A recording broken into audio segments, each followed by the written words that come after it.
Marcus Washington had served his country for 23 years. 2 tours in Iraq, 1 in Afghanistan, and enough medals folded in a drawer to fill a small box. At 52 years old, he should have been enjoying his military pension, maybe sitting on a porch somewhere watching the sunset. Instead, he was packing his belongings into a beat-up Chevy truck at 6 in the morning, his German Shepherd, Blue, whimpering from the passenger seat. The house on Meadowbrook Drive in suburban Colorado belonged to his wife Sandra's family. Or rather, it did now. After Sandra passed away 3 years ago from cancer, her mother Eleanor and her brother Thomas had made it clear that Marcus was no longer welcome. They'd been cold about it at first, hints dropped at dinner tables. Then it became direct. Eleanor had started treating him like hired help in his own home. Thomas made comments about how Marcus should move on, find someone else, stop living in the past. Last night, the ultimatum came. Eleanor sat across from him at the kitchen table, her face tight with something that looked like contempt. She told him he had until morning to leave. The house would go to Thomas, who had a young family and needed the space. Marcus had given everything to this family. Years of respect, patience through grief, countless repairs and improvements to that very house. But none of it mattered now. Blue pressed his nose against the truck window, sensing something was wrong. The dog had been with Marcus since before Sandra died, a companion through the darkest times. At least he still had Blue. At least that much was constant. Marcus drove without direction, just letting the wheels take him through the winding roads of the Colorado mountains. The October air was crisp, and the trees were already turning gold. He had about $30,000 saved, enough to survive for a few months if he was careful, but not enough to start over completely. His mind was scattered, bouncing between anger and a numbness he didn't want to feel. By afternoon, his truck was running on fumes. He pulled into a small town called Ridgemont, population 1,847, the kind of place that existed in the margins of America. A single gas station, a diner, a post office. He filled the tank and grabbed a coffee, trying to figure out his next move. An old man at the gas station, wearing a Carhartt jacket and a Vietnam vet cap, noticed something in Marcus's face. He started talking about property, about how there was land available in the mountains if Marcus knew where to look. Government auctions, seized properties, places people had abandoned decades ago. The old man's name was Frank, and he seemed to know the area like the back of his hand. Frank mentioned a property about 15 miles north, up a winding mountain road. It had been on the market for years because nobody knew about it. The price was surprisingly low, Frank said, because the cabin was old and supposedly in rough condition. But Frank's eyes had a glint of something else, something that suggested he knew more than he was saying. Something in Marcus shifted. Maybe it was desperation. Maybe it was that small voice inside veterans that says when you're cornered, you move forward, not backward. He asked Frank for directions. The road climbed higher and higher, the truck's engine working hard against the steep incline. Pine trees became denser, the world quieter. When Marcus finally found it, he almost drove past the property. The cabin looked like something from a fairy tale, small and rounded, made of stone and wood in a way that seemed almost unreal. It was nestled against a rocky hillside, partially hidden by overgrown vegetation. The listing agent, a woman named Catherine, met him there. She seemed surprised that anyone had shown interest. The property had been seized due to unpaid taxes 15 years ago, she explained. The previous owner, an eccentric geologist named Richard Caldwell, had lived here alone until his death. The cabin was cheap because of its isolation and the general state of disrepair. But as Marcus walked around it, something felt different. The structure was actually sound. The foundation was solid. And there was something about the way the cabin sat against that hillside, almost like it was protecting something, hiding something. He made an offer on the spot. Catherine looked at him like he was crazy, but she didn't argue. Within 2 weeks, Marcus Washington, decorated black veteran, homeless and broken, became the owner of a Hobbit-like cabin on the side of a Colorado mountain. He didn't know yet what he would find beneath it. Marcus moved into the cabin 3 weeks after signing the papers. The first nights were brutal. The heating system barely worked, and the wind howled through cracks in the walls like something alive and angry. Blue would press against his legs at night, and Marcus would wrap them both in every blanket he could find. He spent his days fixing what he could with limited resources. New weather stripping on the doors, patching holes in the roof before winter hit hard. He worked with his hands the way he'd learned in the military, methodically, without complaint, solving one problem at a time. But there was something else happening inside the cabin, something Marcus couldn't shake. Every night, when he'd settle into the small bedroom, he'd hear it, a sound from below, not mice or rats, something deeper, a faint vibration, almost rhythmic, like a heartbeat coming from underneath the floorboards. The first few times he tried to ignore it. Soldiers learned to live with discomfort, with strangeness, with uncertainty. By the fourth week, he couldn't ignore it anymore. Marcus took a crowbar to the kitchen floor, prying up the old wooden planks that hadn't seen daylight in decades. Dust and debris fell away, and beneath them was something that made his breath catch. Stone. Not just any stone, worked stone, deliberately placed, creating a pattern that descended downward. There was a passage, a staircase carved into the mountain itself, leading down into darkness. His military instinct screamed at him to be careful. This could be anything, a collapsed mine shaft, a structural danger, something unstable. But his curiosity, the part of him that had driven him through life, pulled him forward. He grabbed a flashlight and descended. The air grew colder as he went deeper. The stone walls were smooth in places, rough in others, and covered with something that looked like writing. Not English, not anything he recognized. The passage seemed to go on forever, spiraling downward in a deliberate geometric pattern. Then the stairs opened into something vast. Marcus stood at the entrance of an enormous underground chamber, his flashlight beam cutting through the darkness. His hands started to shake, not from fear, but from the sheer impossibility of what he was seeing. The ceiling soared at least 40 feet high, and the walls were lined with shelves. Metal shelves, modern metal shelves, completely out of place in this ancient-looking cavern. And on those shelves, arranged in neat rows, were boxes. Hundreds of them, maybe thousands, each one labeled with dates and numbers. Some dated back to the 1940s. Marcus's veteran mind started calculating. The scale of this, the organization, the deliberation. This wasn't random. This wasn't a natural formation or some forgotten historical site. Someone had built this. Someone had planned it. His heart hammered in his chest as he walked deeper into the chamber, his flashlight revealing more and more. At the far end, there was a door. Steel.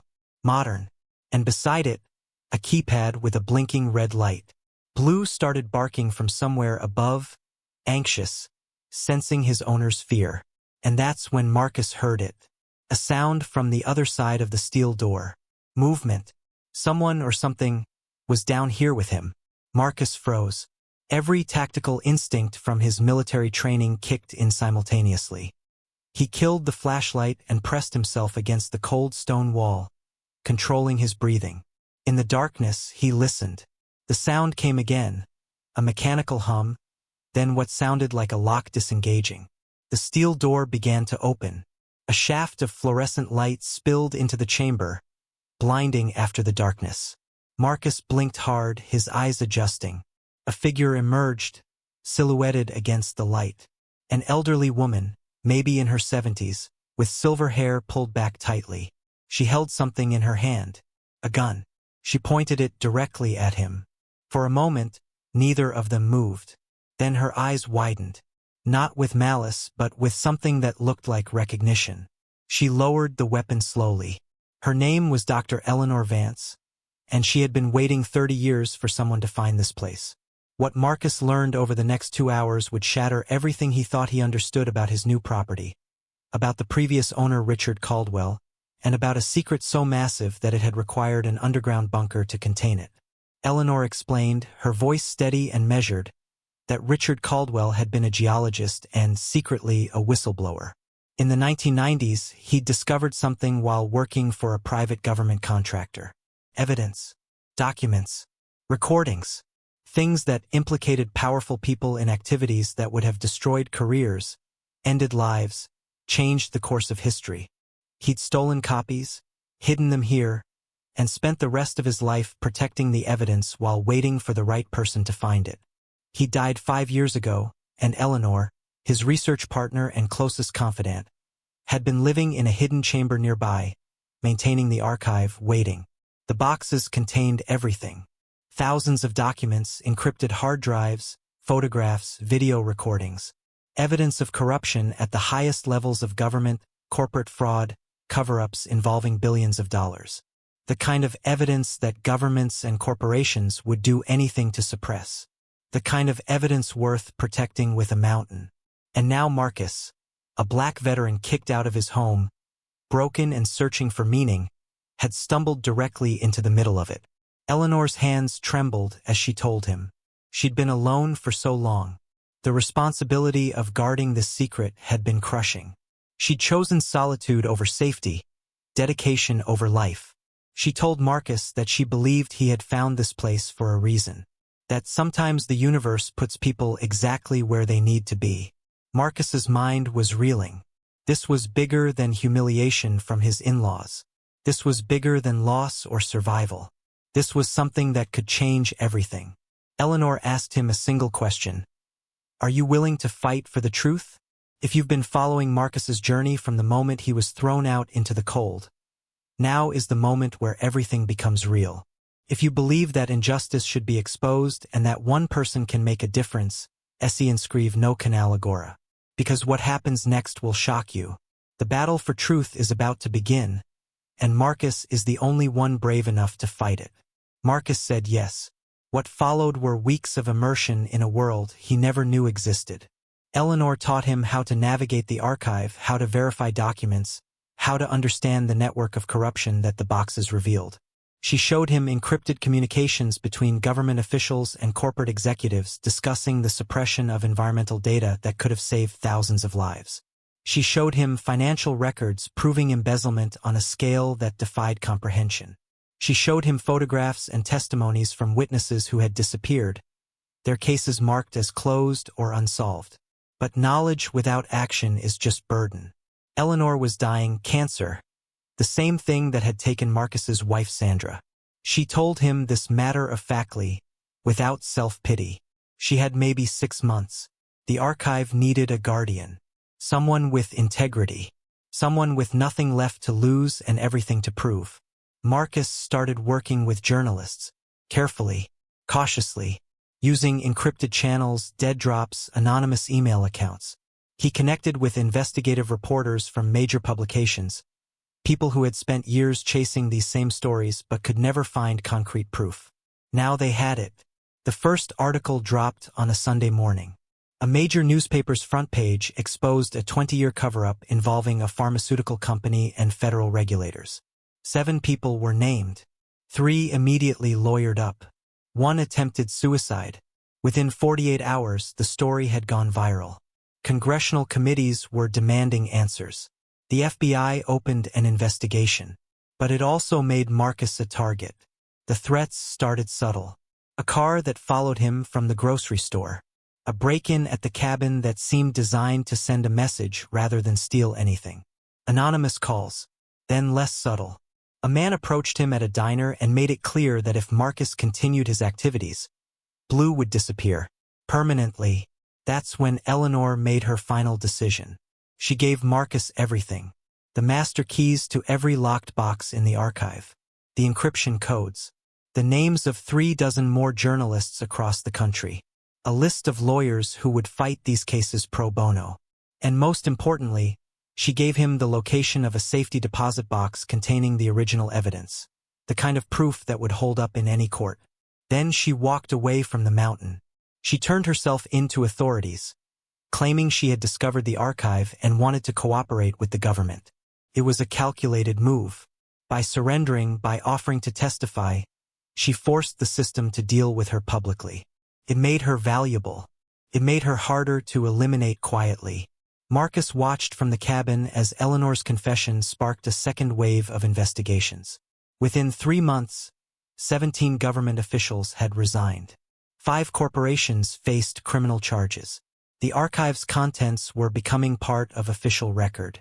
But the victory wasn't clean. People Marcus had helped expose weren't going to fade away quietly. They had resources, they had reach, and they were getting desperate. One night, Marcus received a message on an encrypted phone. It was a photograph, a satellite image of his cabin, a timestamp from 6 hours earlier, and 3 words, "We know where you are." Marcus didn't run. Running had never been his way, and it wouldn't be now. Instead, he made a choice that surprised even himself. He contacted every major news outlet simultaneously. He arranged a live-streamed press conference from the cabin itself.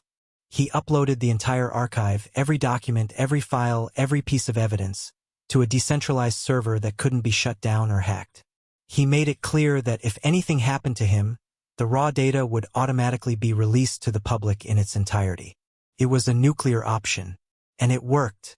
The people who wanted him silenced suddenly realized that silencing him would only guarantee the exact outcome they feared most. Marcus had transformed himself from a target into a liability. Too visible, too documented, too connected to the truth. Within 72 hours, Federal Protective Services contacted him. Not to arrest him, but to offer security. The political landscape had shifted. The individuals who'd been exposed were now politically radioactive. The institutions that had protected them were crumbling. Testimony from Eleanor, combined with the archive's evidence, had become the foundation of the largest corruption investigation in a decade. Trials began. Some took years. Some ended in convictions. Some resulted in settlements and resignations. Justice moved slowly, the way it always does, but it moved in one direction, toward accountability. Marcus became something he never expected, a symbol, a black veteran who'd been broken, discarded, and left with nothing, who'd found a cabin in the mountains and discovered not escape, but purpose. News outlets called him a hero. Civil rights organizations invited him to speak. Universities wanted him to teach about institutional corruption and whistleblower protection. He refused most of it. Not from humility, but from genuine disinterest. The work had changed him, but it hadn't transformed him into someone who needed validation or applause. What mattered was that Eleanor lived to see the first convictions. She died 6 months after her diagnosis, peacefully, knowing that the secret she'd guarded for 3 decades had finally been released into the world. Marcus was with her at the end. He held her hand the way he'd held Sandra's, the way soldiers learn to hold the hands of people slipping away. Blue stayed by his side through it all. The loyal German shepherd had become as much a symbol of Marcus's journey as the cabin itself. They remained together in the mountains, in that strange Hobbit-like structure that had become something more than a home. It became a place of pilgrimage for journalists, whistleblowers, and people seeking refuge from institutional oppression. The pain that Marcus carried, the rejection from his wife's family, the homelessness, the displacement, didn't disappear, but it transformed into something purposeful. Every scar became evidence that survival was possible. Every loss became proof that rising was achievable. The injustice that had been done to him became the catalyst for exposing injustices done to millions. And in the quiet moments on the cabin's porch, with Blue resting his head on Marcus's leg and the mountains stretching endlessly before them, Marcus finally felt something he thought he'd lost forever: peace. 5 years later, the cabin on the mountainside had been transformed. Not in structure, Marcus had kept the Hobbit-like charm intact, but in purpose. It had become the headquarters of the Caldwell Washington Archive Foundation, a nonprofit organization dedicated to protecting whistleblowers and preserving evidence of institutional corruption. Marcus stood on the porch, watching the sunrise paint the mountains gold and crimson. At 57 years old, he looked different than he had 5 years ago. The anger had settled into something quieter. The desperation had become determination. His hair had more gray now, but his eyes held a clarity they'd lost after Sandra's death. Blue was older too, moving slower, but still insisting on morning walks through the pine forest. The dog had become a fixture in Marcus's life, a living reminder that loyalty and love could survive anything. The foundation had helped 43 whistleblowers. Some had exposed environmental crimes. Others had revealed healthcare fraud. A few had risked everything to expose human trafficking networks. Each case had resulted in investigations, reforms, and in some instances criminal prosecutions. The work was never finished. Corruption evolved as quickly as it was exposed. But the foundation had created a network, a safety net, a community of people willing to fight for truth. Eleanor's research library, expanded and digitized, was now accessible to journalists worldwide. Universities had begun using her methodology in their investigative journalism programs. A documentary about the discovery of the archive had won international awards. The story of a broken veteran finding purpose in an underground bunker had inspired thousands. Marcus had reconciled with his wife's family, though not in the way he'd once hoped. Eleanor, his ex-mother-in-law, had reached out 3 years after he'd left. She'd seen the news, understood what her son had done, and the cruelty of her treatment. She'd apologized in a letter. Thomas, the brother who'd orchestrated the eviction, had lost his job when one of the exposed corruption cases involved his employer. He'd written Marcus too, a more complicated apology mixed with resentment. Marcus had accepted both letters without bitterness. Forgiveness, he'd learned, wasn't about absolving others. It was about refusing to let their actions define his future. He'd never remarried. He'd dated briefly, but found that most people couldn't understand the weight of what he carried. The responsibility of the archive, the constant awareness that there were always more secrets waiting to be exposed. Instead, he'd built a family of choice, the journalists, the activists, the other whistleblowers who came through the foundation. They were his people now. The cabin held space for all of them. Researchers worked in the converted study.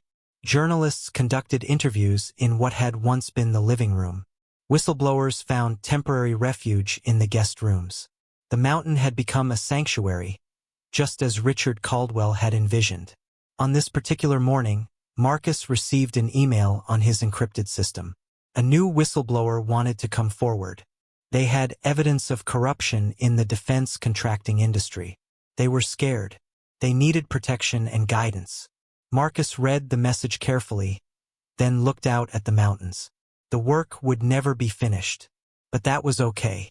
Some battles lasted a lifetime, and he was finally at peace with fighting them.